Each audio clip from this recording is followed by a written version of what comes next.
ব্যস্ততার কারণে আমরা এই পর্যায়ে প্রধান অতিথির বক্তব্য রাখার জন্য অনুরোধ করছি জনতা সেলিম উদ্দিন ভাই।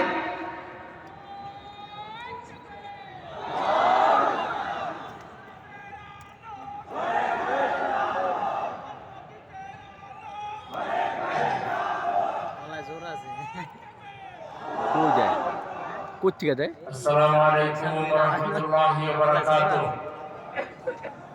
আলহামদুলিল্লাহি রাব্বিল আলামিন ওয়াল আকিবাতু লিল মুত্তাকিন ওয়াসসালাতু ওয়াসসালামু আলা সাইয়্যিদিল আমবিয়াই ওয়াল মুরসালিন ওয়া আলা আলিহি ওয়া সাহবিহি আজমাইন।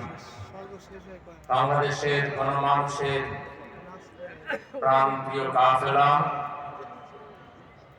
শহীদি কাফেলা বাংলাদেশ জামাত ইসলামী ঢাকা মহানগরী উত্তরের পল্লবী উত্তর থানা কর্তৃক আয়োজিত আজকের এই ঐতিহাসিক সম্মেলনের সম্মানিত সভাপতি, সংগ্রামী জননেতা মাওলানা মুহাম্মদ সাইফুল কাদের, মঞ্চ ভূমিষ্ঠ পল্লবী জোন জামাত ইসলামীর সম্মানিত পরিচালক, মহানগরী কর্ম পরিষদ সদস্য জনাব মোহাম্মদ নাসির উদ্দিন, অন্যান্য সম্মানিত অতিথিবৃন্দ, সুধী মণ্ডলী, সাংবাদিক বন্ধুগণ, অত্র এলাকার সর্বস্তরের সম্মানিত মা এবং বোনেরা, প্রশাসনের বিভিন্ন পর্যায়ের ভাইরা এবং আজকে যাদেরকে নিয়ে আয়োজন আমাদের প্রাণপ্রিয় সহযোগী কর্মী ভাইরা,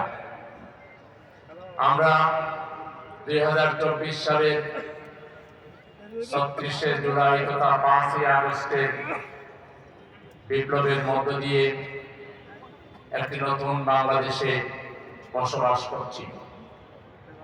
এই মুহূর্তে দেশের জনগণের একমাত্র প্রত্যাশা এই দেশটা যেন আমরা সকলে মিলেমিশে ঐক্যবদ্ধভাবে একটি সমৃদ্ধ বাংলাদেশ হিসেবে গড়ে তুলি।